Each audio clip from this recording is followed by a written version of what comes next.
Twitch event subs are hard. If you're watching this video, you probably want to create your own super custom follow and sub and cheer alerts. Or maybe you want to do something super fancy with your channel points. Or maybe you want to make the most hype train that ever did hype. Like you, I ended up on the Twitch API documentation and quickly figured out that it's not organized in the best way. Nor does it make it clear everything that you need to make this thing run. So in this video, I'm going to show you from top to bottom how to get the Twitch event subsystem to work. So before we can even start coding, we need to create ourselves an application on dev.twitch.tv. As you can see here, I've already registered my own application, and more than likely if you're here, you've done so already. However, if you haven't, you should click this button right here that says register your application. Once you do that, you're going to be presented with this page. The name up here is going to be different based on what you put in as your name for your application. However, the few things that you want to make sure that you have generally the same as what I have is the OAuth redirect URL. You want that to be this address right here, https://localhost:4000/redirect. And we're going to get to why it needs to be this address in a bit. You can make your category basically whatever you want. However, I would suggest making it a chatbot because this is the fundamental usage that we're going to use to turn on and off the Twitch EventSub system. So that would probably be the most accurate thing for you in this case. The next thing you're going to want to do is to copy down your client ID. I'm going to have this blocked down in the edited video, but you want to copy this down and don't share this with anyone. And you also want to copy down your Twitch client secret, and you may need to click new secret right here. And you very much do not want to show this to anyone. This is what's going to allow you to actually talk to Twitch via the Twitch API. So the next thing you're going to want to install is Chocolatey. Now this is similar to NPM in that it helps you download various packages for coding purposes from the internet. But unlike NPM, this is not specific to Node.js. This allows you to download things like OpenSSL and Ngrok, which is what we are going to be using later in this project to allow us to use HTTPS and SSL. I'll leave the link to everything that I'm talking about here in the description. Once you have Chocolatey installed, you're going to want to use it to install OpenSSL. And this is just a one-line installation right here. The next thing you're going to want to install is Ngrok. Now, Ngrok, as what it indicates here, is what is going to allow us to use SSL and HTTPS on our computers instead of having to set up an entire web page in order to just send information back and forth to Twitch. So this is probably the cheapest way you're going to be able to use SSL and HTTPS. So this is free, so you just need to sign up for an account. And once you sign up for an account, it's going to ask you to put in your auth token. And there is a one-line command that you're going to use here that is just going to allow you to register your Ngrok installation. And once you're done with all of that, now we can finally start getting to the coding side of things. So if you look at the folder structure on the left, you'll see that I already have everything that we need for this project set up. And you should probably consider having your folder structure similar to what I have for mine. So before we start coding the actual system itself, what we need to do is we need to create our SSL and HTTPS certificates. So what we're going to have to do here is we are going to have to use what's called a self-signed certificate in order to pass HTTPS information back and forth between Twitch and ourselves. This is one of the requirements to use the Twitch EventSub system. Not so much that we have to use a self-signed certificate, but that we have to use HTTPS. And because HTTPS requires a SSL certificate, then unless we want to pay for an SSL service, then we need to use a self-signed certificate. And the way that we are going to create that self-signed certificate is with OpenSSL, which is what we just installed with Chocolatey. So go into your command line and go into the folder with which you are building your system. And you want to go into the cert folder. If you're using the same system that I'm providing in the GitHub repository, which is in the description, you'll have the folder be within the source folder /cert. Once you're in the cert folder, we need to use 3 commands in order to generate our self-signed certificate. So the first thing we're going to need to do is to generate an RSA key. And the way that we are going to do that is with this command right here. OpenSSL gen RSA-out key.pem. And then we hit enter and let it generate the key for us with that. Then we will generate a new CSR with this command right here. OpenSSL rec-new-key key.pem-out csr.pem. Once we hit enter on this command, it's going to ask us for a little bit of information. This is what's going to provide the information that the certificate is going to pass back and forth. So it's going to ask for our country code, which is generally just 2 characters. In this case, I'm in North America. It's going to ask for the state or province name. You should be able to just skip this. So just press enter on this, as well as on locality and organization name and organization unit. The common name is what is going to be necessary. So what you want to put here is localhost 4000, since this is what we are going to be using for our self-hosted bot information.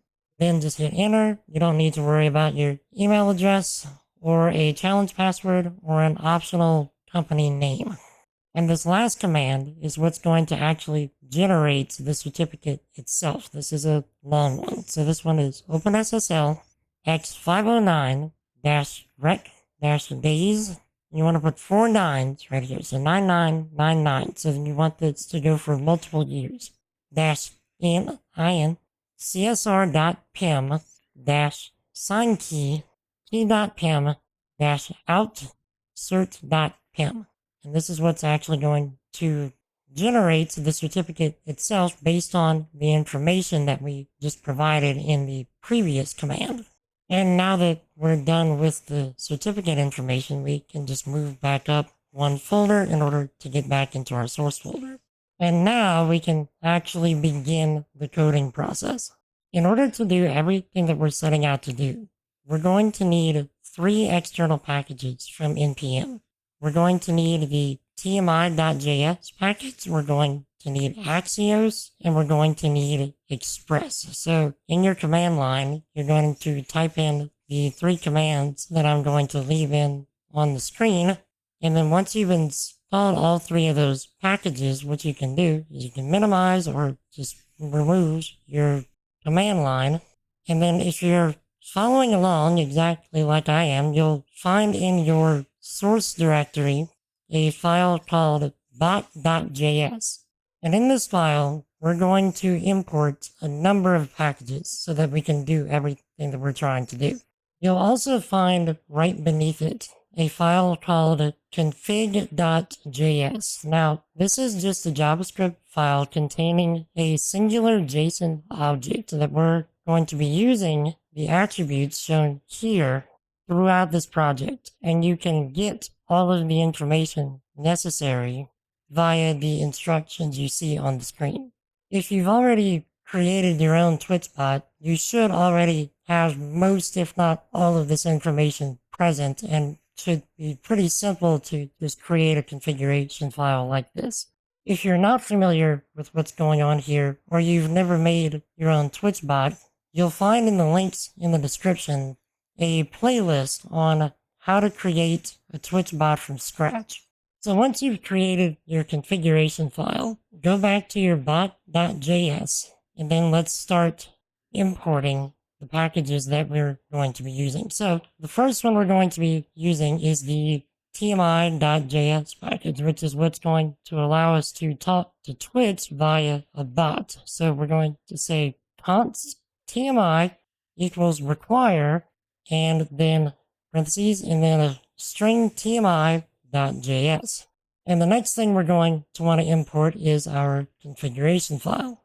So we're going to say const configuration equals require, and then the configuration file that we created just a moment ago. And then the next package is going to be Axios, which is going to allow us to make API calls to the Twitch API on a one-off basis. And next, we're going to need access to the file system itself, since we're going to need to pull in information from the self-signed certificates that we just created. We're also going to need access to the Express package in order to create a server that we can then run and host everything necessary for the EventSub system to connect and talk to us. And using Express, we're going to create ourselves an app using HTTPS. So first thing we're going to want to do is create an HTTPS app that just calls the Express function in order to initiate an Express application. And then using this Express application, we are going to create ourselves an HTTPS server. And the way that we are going to do that is we are going to first require the HTTPS package. And with that, we are going to create a server that takes in two arguments. The first one is going to be a JSON object, and the second one is going to be the HTTPS app that we just created.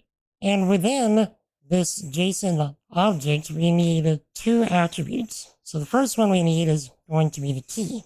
And this is where we needed the file system package in order to read in the self-signed certificate key and certificate itself.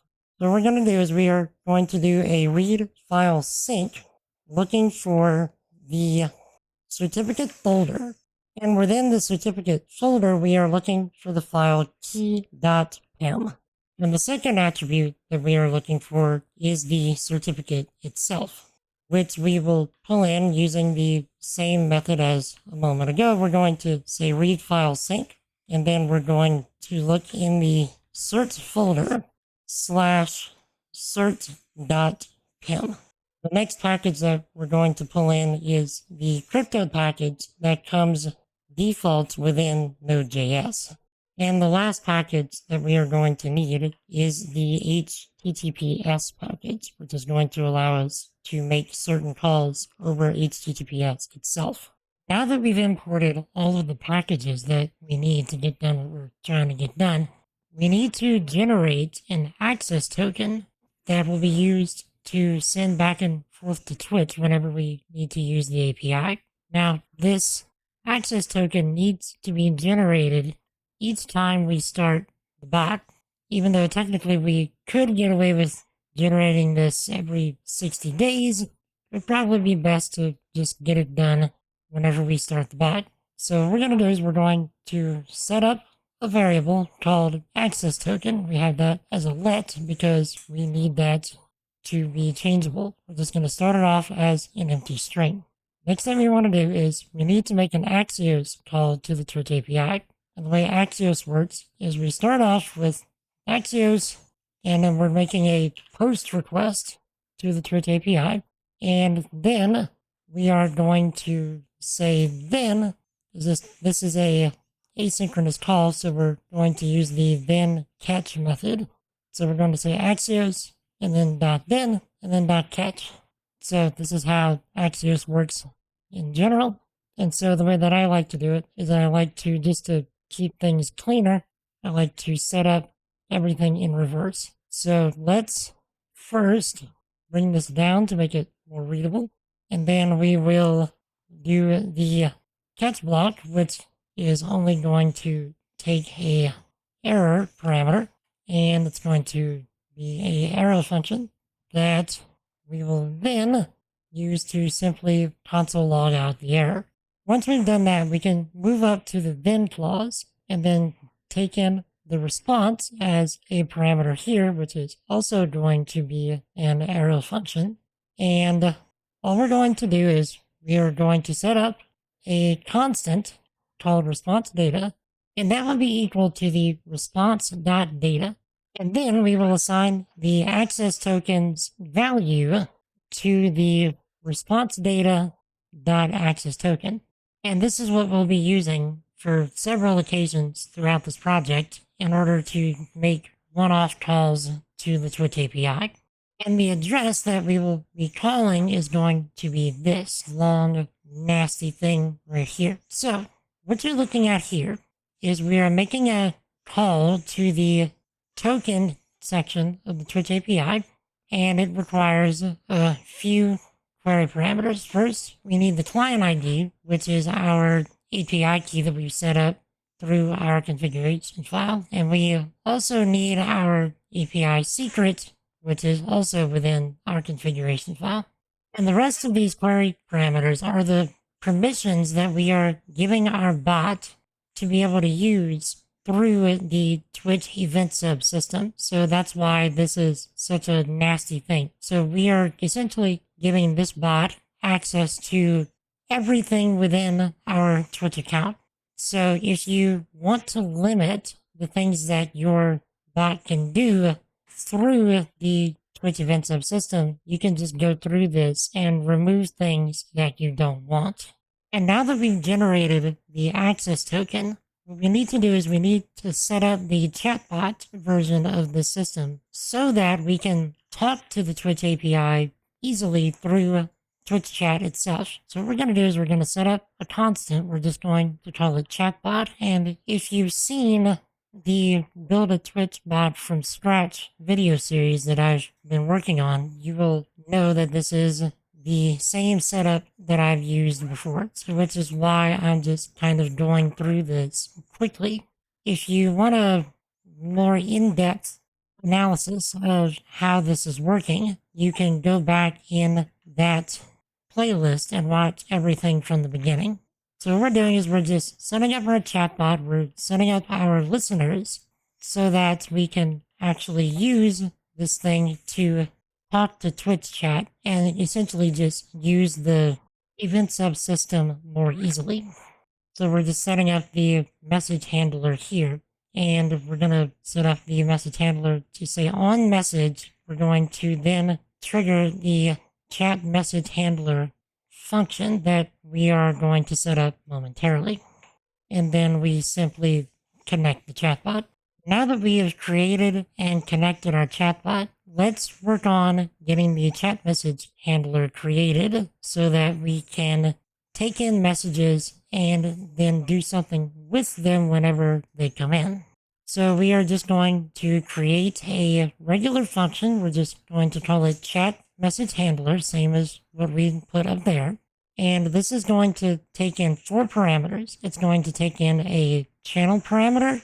It's going to take in a user state parameter, a message parameter, and a self parameter. And whenever a message comes in, what we want to do is we want to create an array of words that are being used within the message itself, so we can determine if a chat command is actually being used within the message. So we're just going to create a constant. We're going to call it word array.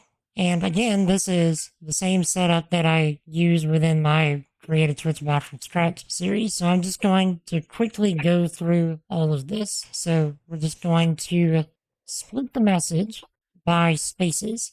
And for the purposes of this video, we only want a single chat command here. And it seems like we're going to go out of order, but this is going to make sense once you see the rest of how we're going to set up the EventSub system. So what we're going to do is we're going to create a if statement, and we're going to say if the first word of the word array, to lowercase, is equal to exclamation point end stream. What we're going to do with this is we are going to do a Axios call so that we can unsubscribe from all of the events that we are going to be subscribing to later in this process. So this is the only reason that we are setting up a chat command or chat bot at all within this system, because we need a way to easily tell Twitch that we're done using the EventSub system. Otherwise, what happens is once we sign up to events, it's just going to keep signing up to the same events over and over. And eventually you're going to hit a point where you can't sign up to any events ever again until you unsubscribe from the events that you are already subscribed to. So the easiest way that I could find to do this was to do it through a chat command in the bot that I had already built. So we're just going to use that same method. So what we're going to do is we are going to do a GET request through Axios this time. And what we're going to do is we're going to go to the address here. And this address is going to allow us to see all of the EventSub subscriptions that we are currently subscribed to. And because this is a Twitch API call, we also need to input some headers. And the headers are going to be contained within a JSON object. So we can bring this down here. And within this object, we are going to need a few attributes. So first, we're going to need a headers attribute, which in and of itself is also a JSON object. And this is going to take in two attributes. The first attribute is going to be called client ID, and this is case sensitive, so make sure you type it the same way that I am typing it.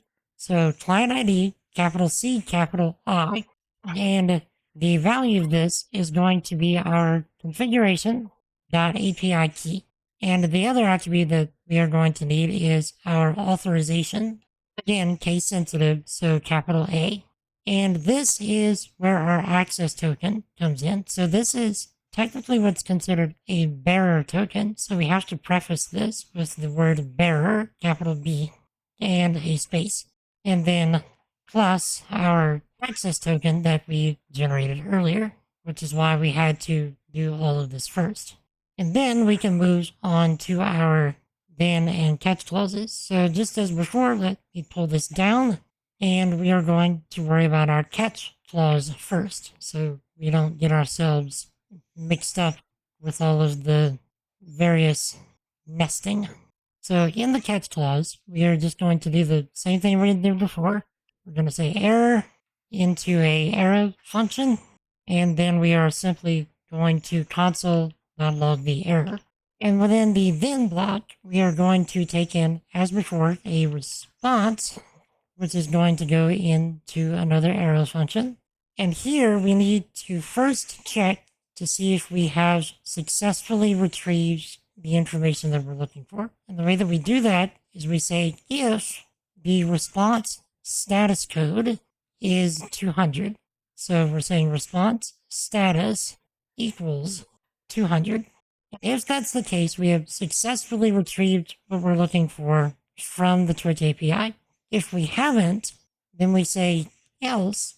And if we haven't gotten what we're looking for, we're just simply going to console.log the current response status and the response data that we received.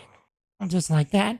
Now we can say that if we have succeeded in getting information on our current subscriptions from Twitch, we can create a constant, and we're going to call this subscribed events, and that is going to equal our response data. And once we have our list of subscribed events, what we want to do is we want to loop through each one of these subscribed events and then unsubscribe from each event individually. So what we're going to do is we're going to set up a for loop, and we want the loop itself to go until we reach the end of the subscribed events.data.length, and then we iterate through each event.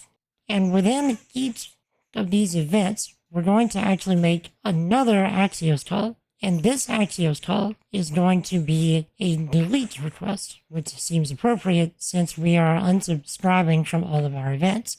So we're going to do just as we did before. We're going to make the Axios call and then .then and then .catch, and then bring everything down for readability. So within the catch clause of this one, instead of saying error, since we already have an error parameter further down, we're going to call this one webhook error, which will then go into an arrow function just as before, and we will just console.log the webhook error, and we will say, in this case, webhook unsubscribe error, and then a colon and a space, and then we will take in the webhook error so that we can more easily see what's going on when within our errors.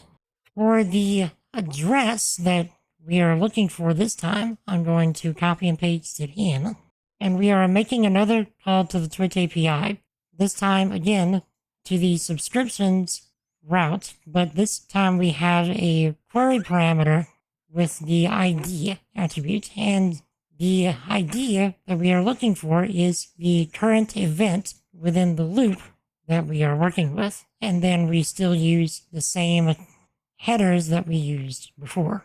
So then within the then block, we do not need a response, so we can just have a empty set of parentheses, but this still goes into an arrow function.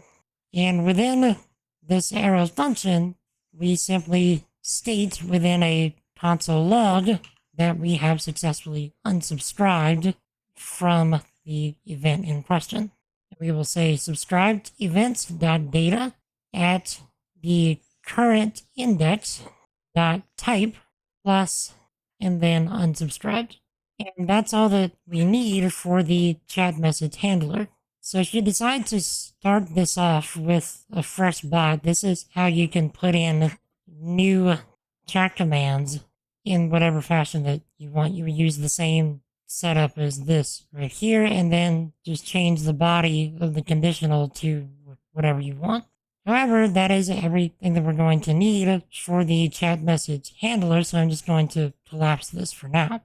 Now, the next thing that we want to concern ourselves with is the Twitch EventSub system itself. And you wouldn't think that it would take that much preparation work to get the EventSub system to even start to work, but it does, and we're not even close to being done.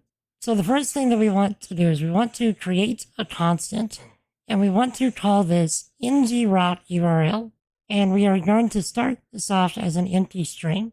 And the Ngrok URL is what's going to be used whenever we start up Ngrok. We're going to get a URL that we paste into this string, and that is what we're going to use to talk to the EventSub system back and forth with Twitch.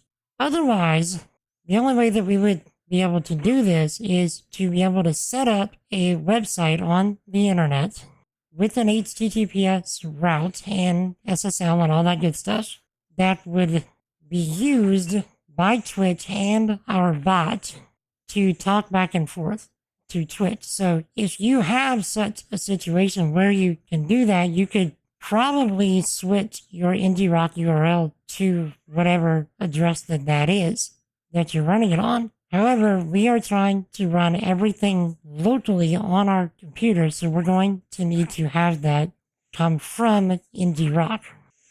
Now, the only downside to this is that every time that you start up Ngrok, you're going to need to come into your code and change this address each time. It's the only real pain in the butt that I've seen with this system so far, that once you've built it, it's just something you have to do every time you start it, but otherwise it's really not that bad. So once we have this, we're first going to set up a function that is going to be used by the EventSub system to verify that the messages that we are sending to Twitch and the messages that we are receiving from Twitch are actually coming from and going to the right places. We need to verify that what we're getting and what we're receiving is coming from and going to the right people. So what we're going to do is we are going to create an arrow function, and we're going to call it verify Twitch webhook signature. And this function is going to take in 4 parameters. It's going to take in a request parameter, response, a buffer, and an encoding. And as I said, this is going to be an arrow function. And what we're going to do with this function is we are, as I said, going to verify everything that is going to Twitch from us and coming from Twitch to us. So we're going to start off by creating a few variables, and I'm just going to copy and paste them in right here since it's a lot of typing. So what we have here is we are taking in the Twitch EventSub ID for the message that's coming in.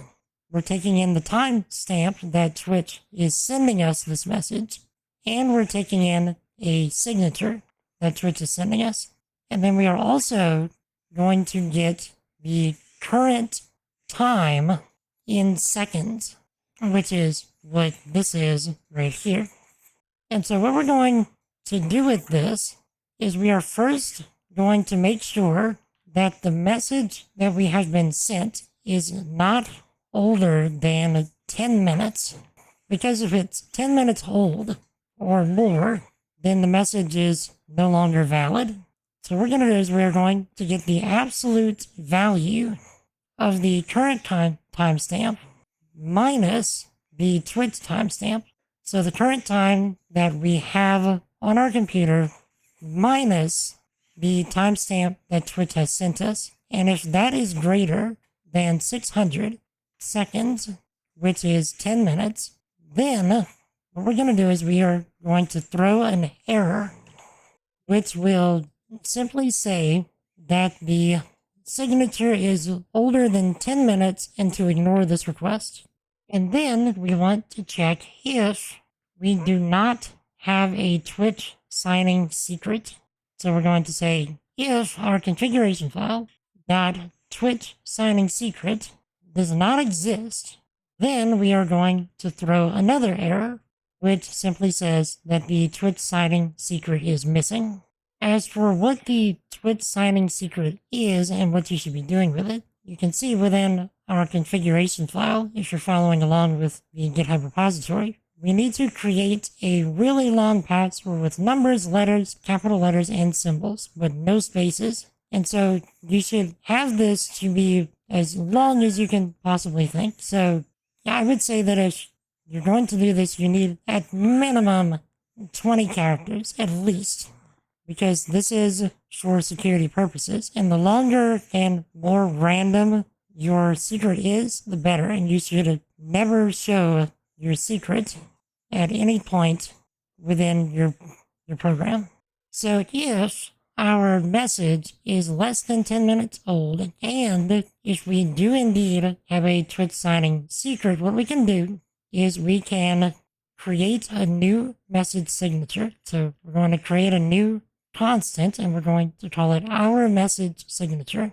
And this is where we're going to actually use the crypto library that comes default with Node.js. So I honestly do not know that much about cryptography myself just yet. I haven't had a need to learn much about that, so I can just tell you the command that you need to use. So if any of you have any good resources for me to learn that stuff, I'd be happy to know about it in the comments. So what I do know is we are creating a SHA-256 hash, and that is going to equal the crypto library .create HMAC, and that is going to take in the parameters of SHA-256 and our Twitch signing secret. And then we are going to send an update with the Twitch message ID plus the Twitch timestamp plus the buffer that we took in as a parameter.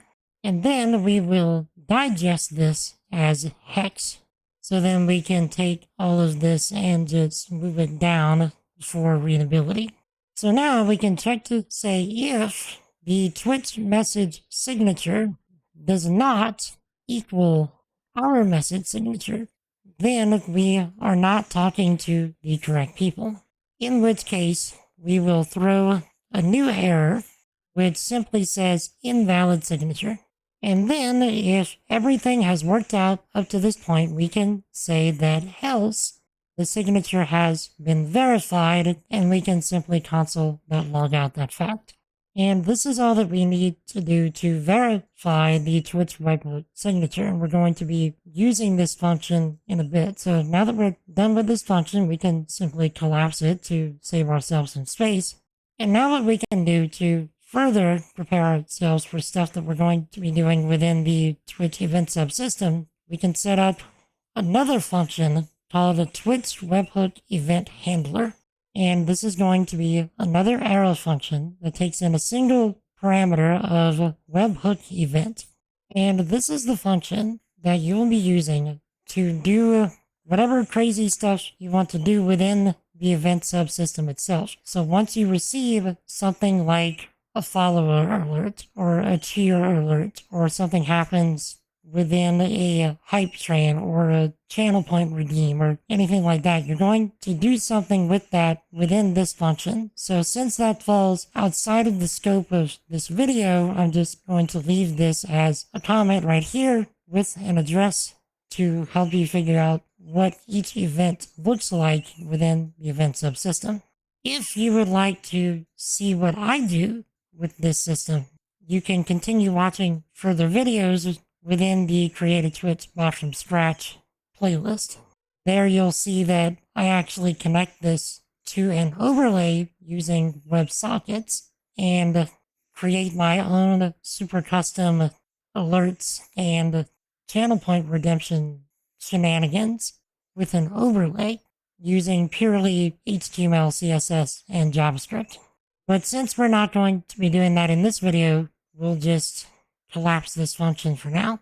Now, the next thing that we need to do is set up the server itself that Twitch will be using within the event subsystem to talk back and forth between us and them. So what we're going to do is we are going to use the HTTPS app that we initiated earlier to then declare that we want to use within our file system the HTML folder for whenever they are requesting an HTML page, which the only reason that we are going to be using an HTML page within this process is to give our bot permissions to use everything within our Twitch account to do the things that we need to do within the EventSub system. So those pages that come up and it's like, this program would like to access this, and this within your Twitch account.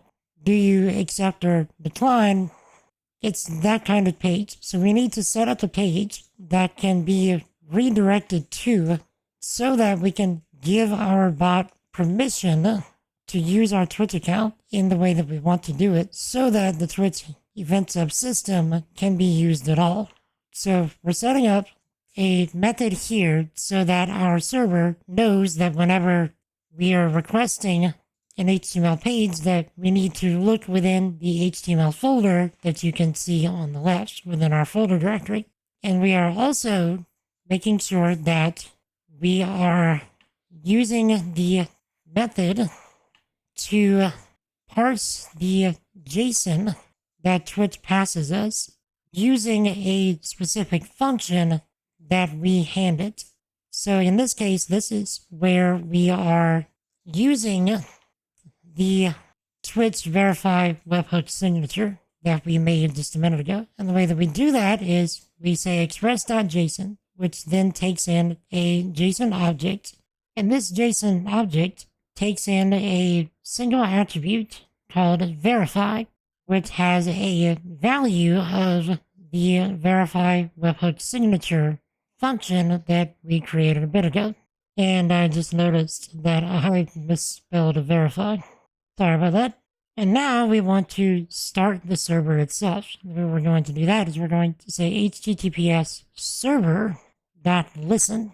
And this takes in two arguments. The first one being the port that we are going to be listening on, which in this case is going to be port 4000. and a function, which we are going to use just a regular function in this case. And within this function, we are simply going to console log out that the server has started. So we're just going to say that the HTTPS server is started. Have fun. And now that our server is started, what we need to do is we need to create several routes so that the Twitch API can talk to us and then we can talk back to them. So the first route that we are going to make is we are going to create a get route. So we're going to say the HTTPS app.get, and we are going to take in two arguments. The first one being the route itself. So we're going to say as a string /redirect. And then as the second argument, we are going to take in a function, which is going to be just a regular function with the parameters of a request and response. And within this function, we are going to use the response within those parameters to then send back the HTML file that we are going to create a little later that is going to redirect and allow us to give permissions to our bot from Twitch. And so we're going to say response.send file, the directory name, so the current directory that we are in, plus the HTML folder / and then you'll see that we have a file on the left called app_access_redirect.html.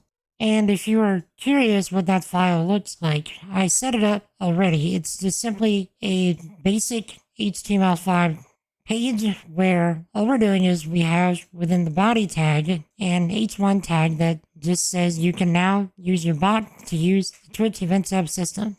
And then we are also console logging out the hash that we receive because we may or may not need that later, which we don't need it within this video. However, I'm just console logging it out just in case for future videos we need it, and you can just get it easily from there. But so we're not going to build this from scratch since it's simply a basic HTML page. So if you want to just copy this over, go ahead. If not, you can go ahead and build out your own page. But this is only for redirecting for after you give your Twitch bot permissions to use your Twitch account in the ways that you want to do it for the EventSub system. That's all that's for. So the next route that we want to create within our server is we want to say https app.post. And this takes in two arguments just as before. It takes in a string as a route, and we want this one to be the route of Twitch webhooks /callback. And then we also want to have a asynchronous arrow function here. So we want this to be an async function that takes in two parameters of a request and a response, just like we had before. And this function is what we are going to be using to take in events from the EventSub system and then passing them off to our Twitch webhook event handler that we created earlier that you can then do whatever you want with the events. So the first thing that we're going to want to do here is we are going to want to handle the event challenge that will sometimes come in from Twitch. To my knowledge, this doesn't happen for every event that Twitch sends in, but it does happen with some. So this is just another check to make sure that we are receiving things from Twitch and Twitch is receiving things from us and there's no middleman in between. And we are going to do this with a conditional that I will just paste in right here. So what we're doing is we are taking in the request header of the EventSub message type. And if the EventSub message type is a webhook callback verification, then Twitch is issuing a challenge to us to say, okay, are you in fact the person that we are attempting to talk to, or is there someone else in the middle? So we are just trying to verify that the webhook that we're saying right here is in fact from Twitch. So we're going back and forth between there. So then if the event is from Twitch and we're sending stuff to Twitch properly, we're just going to write out a response of 200 saying that we have successfully gotten the event.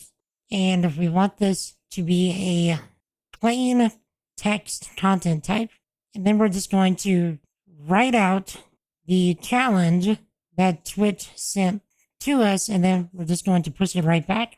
And then we're just going to end the callback right there. Otherwise, what's going to happen is we are going to handle the event that we've been sent. So in this case, it could be a follow event. It could be someone has subscribed, someone has sent a cheer, someone has done something with channel points, a whole bunch of other things. And what we're doing is we're simply creating a constant here called the event body, and that is going to be equal to the request.body. And then what we're going to do is we are going to console.log out that we are receiving a request, and we're also going to say what kind of request we are receiving and the data that has been sent along with it. So we're going to say receiving, and then we're going to say plus, and then the event body dot subscription dot type. We're going to say we're receiving a type of request for plus, and then the event body dot event dot broadcaster username separated by underscores. Then we're going to say comma because we want to send in something else as well. And then we're just going to send in the event body as a whole. So then we can just move all of this down for readability. And then once we've done this, what we can do is we can call the Twitch webhook event handler that we created earlier and then pass in the event body as a whole. Now, bear in mind that this function, the Twitch webhook event handler, needs to be really fast. And the reason for that is that the callback route that Twitch is using will send data repeatedly for a certain number of times. I don't know exactly how many times, but it will send data repeatedly for a certain number of times until it receives a response that the data has been received. So unless you want a situation where you're receiving the same data over and over and over and over and over, which I don't foresee any particular reason why you would want to do that, you need to handle the event quickly, which is why we're separating this out and sending it over to another function. In my case, I actually opt out of using a function here and then instead use a socket to push the event directly over to my overlay, which my overlay then handles the event. But in this situation, since we're not working directly with an overlay, we'll use a function instead. Just bear in mind that the function itself needs to be really fast, so you don't want to have an exceeding amount of instructions or a lot of looping going on, just things that can slow down the system as a whole, because you need to finish that function quickly so that you can then send the response, that status of 200, which means that we have received the data that they've sent and then end the connection. Now, this doesn't mean that we are ending all webhook connections. We're just ending the transfer of data for this particular event that's being sent.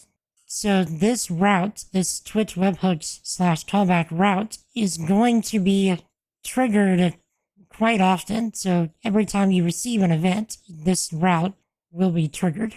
And that's all that we need to do to be able to handle events once they are sent. So we can collapse this route right here. And we can also move this down for readability. And the last thing that we want to do with the server side portion of this is we want to create one more route. And this is going to be another post route. And this route is going to take in the route of create webhook and another arrow function containing the parameters of request and response. And we will use this route in order to establish connections or subscribe to events that we want to listen for in our Twitch bot using the event subsystem. So, meaning, like, if we want to specifically listen for follow events, so whenever someone follows our stream or whenever someone subscribes, or if we want to specifically listen for channel point events, so on and so forth, this is the route that we are going to use to send requests to Twitch to say, I want this type of information. Can you provide that to me whenever it happens? So this is going to require a bunch of typing. So I'm just going to do a bit of copying and pasting so that we can just explain things as we go instead of you sitting here watching me type. So the first thing that we want to do is we want to set up the webhook parameters. So we're setting up a host, which is the api.twitch.tv route, going specifically for the path of the EventSub subscriptions. We're sending a post request, and we are sending in the headers of a JSON application type. And then we're also using, as we did before, our client ID and our access token that we created before. And we are also setting up our webhook body, which here again is going to take in the query event, which I'm going to explain why we're using a query, the request query events, or query parameters for this instead of just using something static momentarily. So this type is the type of event that we want to listen for. So this would be, say if we were to do this statically, this would be the follow events or subscriber events or channel point events, so something like that. So we are wanting to use version 1 for everything, since currently everything within the Twitch EventSub system is version 1. And we're doing so using the broadcaster ID that is correlating to our specific stream, which you can get within your configuration file. And you get that within your configuration file by doing a call to the address here and then taking in this part of the response. You'll get a number called your user ID, and then you just put that here, which just makes things easier because you are going to be using this quite a bit. And then we are asking for transport information. We're saying we want a webhook, and then we're saying we're wanting our callback to go to our Ngrok URL, which we are going to be establishing in a bit, and then also is established every time you start up Ngrok, so you have to change this every time. / we want the callback to go to the Twitch webhooks / callback route that we built just a minute ago. And then we're using the secret of the Twitch signing secret that we also put in our configuration before.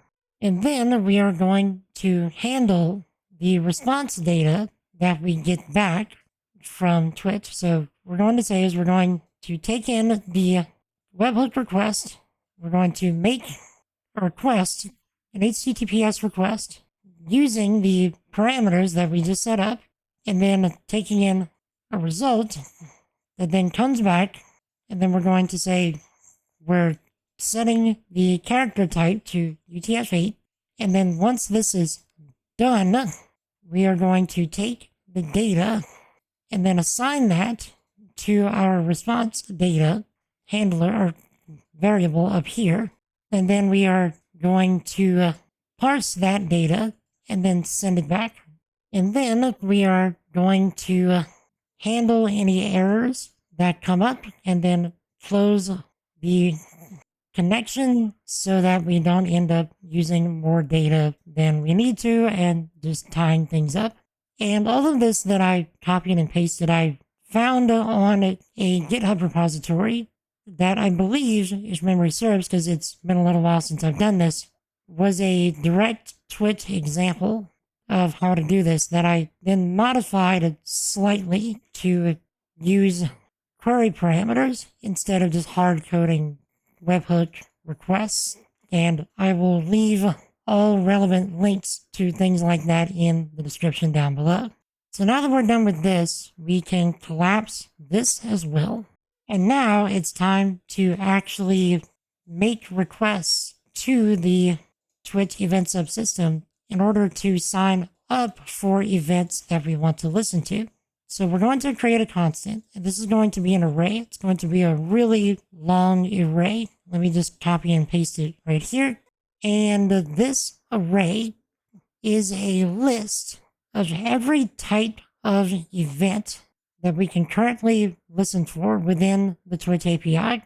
So if you want to remove certain events from this listen list, you can do so, but this list is everything that is currently available within the Twitch API, at least from the last time that I looked at it a few months ago.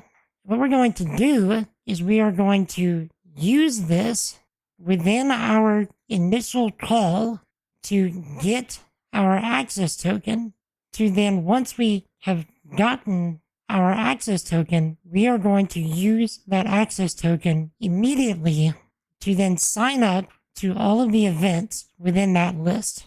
And the way that we are going to do that is we are going to create a for loop that iterates over every entry in the events type array. And what we're going to do is for every entry within the event types array, we're going to make an axios.post call. And just like with all of the Axios requests we've done so far, we're going to have a then clause, and then we're going to follow it up by a catch clause. So the catch clause error is going to be, we're going to call it webhook error, which we should probably move all of this down first for readability. And this webhook error is going to be a arrow function that will simply console.log out the error should something occur. And in this case, we are going to say webhook creation error, colon, and a space, and then plus the webhook error. On the then clause, we don't need to take in the response, so we're just going to leave an empty set of parentheses, which leads into an arrow function. And then we will console log out that we have successfully created a webhook connection. So we will simply say webhook successfully established. And the address that we're looking for is actually the Ngrok URL that we are going to create in a bit, slash the create webhook route that's going to be running within our bot with the query parameter of event type, and then the current entry of the event types array. So you'll notice that the event type query parameter is the same one that we are using right here within our create webhook route to request the type of webhook event that we want to listen for. So that's why we're using a query parameter right here instead of hard coding it. So it allows us to dynamically get through each one of the events that we want to listen to instead of making a bunch of requests by hard coding.